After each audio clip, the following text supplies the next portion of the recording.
Your thought on the quarterback spot. We didn't want to go. I didn't want to make another stream about quarterbacks because we talked so much about quarterbacks. Brian Greasy, I thought, put it to rest yesterday when I asked him about Brock's arm strength. He said, "Hey, to me, it's never been an issue. He's always had plenty of arm strength. It sounds like Purdy's making his way back. It sounds like he may be ready for week one. It also sounds like Trey may be looking the best he's looked. Darnold, Tim Ryan calls him the human jugs machine. Everything coming out of his hand has been absolutely a perfect spiral. We'll see how he looks this summer. And then actually, Brandon Allen had a phenomenal pass the other day in practice down the sideline where he just put it, just a flat dime, put it right on the receiver. So to me, they were in a very good spot at quarterback. I expect Purdy to wind up being the starter. Do you want to? Do you have a thought on the quarterbacks and the notion or the idea that Brock Purdy's arm strength is somehow not, doesn't have requisite arm strength, and that he can't be their guy long term because of it? I would use the same argument that I just used for wide receivers in the 40 time. Like, win your way. Like, the best guys know how to win their way. And, just because a wide receiver doesn't have elite speed doesn't mean he can't be an elite wide receiver. Just because a quarterback doesn't have a Patrick Mahomes arm doesn't mean he can't be a very, very, very good quarterback. And with Brock Purdy, the way I see him win with elite processing intangible. I see him winning with elite leadership intangible. I see him winning with the things that I would say the average NFL fan don't put value in to when evaluating a quarterback.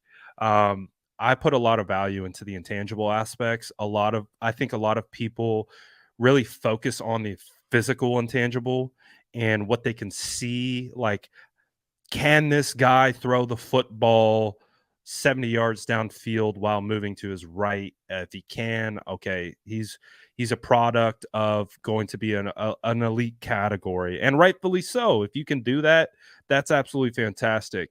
But thankfully, the San Francisco 49ers offer an offense that they need an elite processor.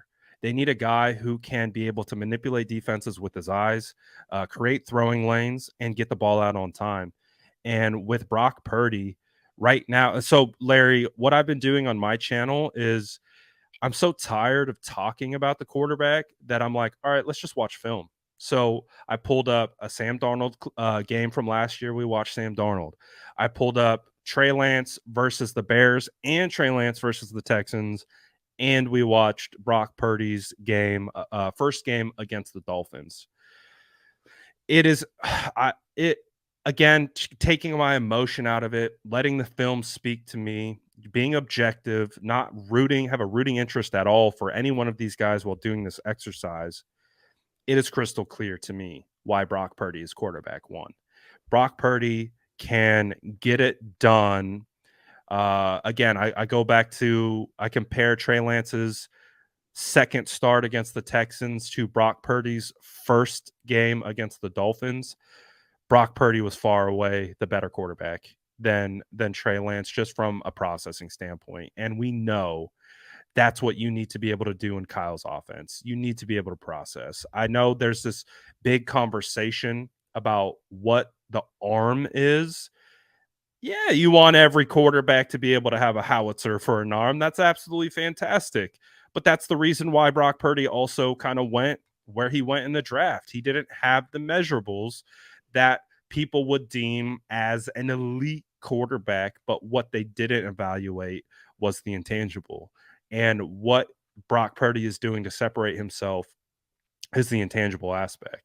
So with Brock, listen, like, do I think he has an elite arm? No, not necessarily, but he can make every throw. I've seen him. Like, you think about like the resurgence of Brandon. We was talking about this yesterday on my stream with Brandon Ayuk. Brandon Ayuk had to get used to the idea that someone was going to throw him the ball deep. You could literally see examples on tape where Ayuk would give up on a deep route and Brock Purdy would throw him the ball and he'd have to be like, oh crap, someone's throwing me the football right now because Jimmy Garoppolo didn't go deep. And I think Brandon Ayuk got stuck in this like pattern of understanding that he wasn't going to get the ball deep, but Brock Purdy was willing to push the ball downfield. I mean, you look at the play where Brock Purdy got hurt, they were going deep. That was going to be a 40 yard, 35, 40-yard pass outside the numbers to the left sideline. That's where they were challenging. That's where they were going. And so for me, I've seen Brock Purdy be able to make every throw. I think the bigger thing with quarterbacks is, can you throw with anticipation? Can you manipulate defenses with your eyes? Can you throw on time?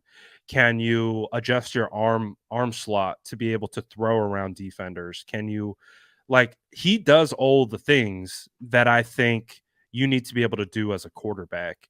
I think there's just too much of a focus put on the arm strength in a vacuum, which I don't think he has elite arm strength.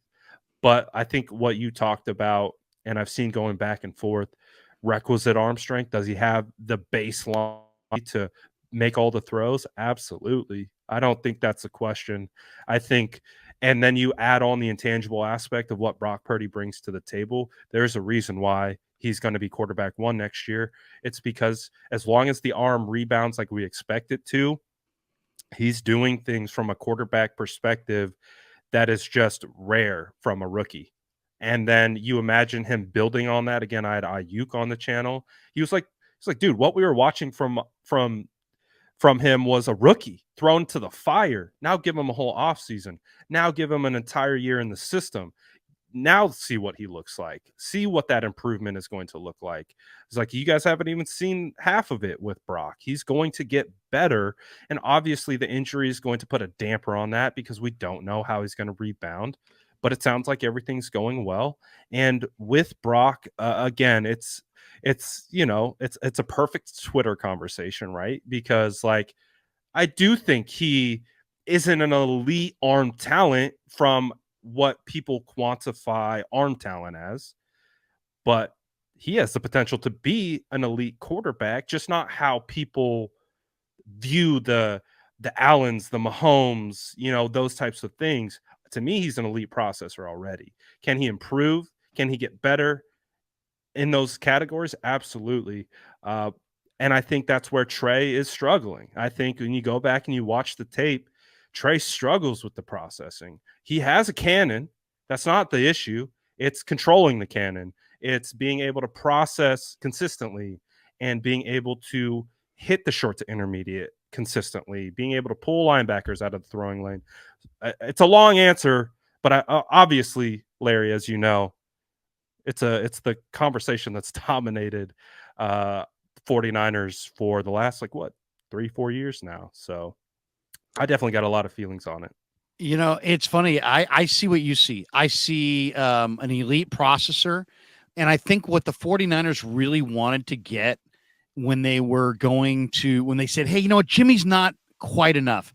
They wanted somebody who could extend plays, have that next level athleticism, the quickness to get away, to recreate, off schedule plays down the field. And that's what Brock Purdy can do, but he can also process. He can process, but he's got that 1-5-4 10-yard split that allows him to have that high-level movement ability within the pocket. And as long as he has what I would call requisite arm strength, and he can make all the throws and can't be, you can't take away parts of the field against him defensively, because you have to honor the whole field. I think this guy could be really, really special because you don't see, it doesn't look like the same package as some of these other quarterbacks. He's not 6'5", but the processing is high level, and the pocket movement ability is also high level. And that combination gives them a prospect that I think is really exciting. And I agree with Brandon Ayuk. I think we're going to see. I talked to Brandon late in the year. He was very positive about Brock, and I think we're going to see Brock get to a different level this summer. And it sounds like the arm strength is coming back, and that's not an issue. So we'll ultimately find out when we see it. But the Niners have seen it and are saying that they're encouraged by what it looks like as a thrower. And I hope Trey plays great too, because ultimately it's the most important position on the field, and that will be a great thing for the 49ers any way you slice it if they've got two guys that are really top tier. And I think there's potential for it. So we'll see. I'll say this. I love their quarterback room a lot more this year than I did going into last year. And I think overall it's a better roster. So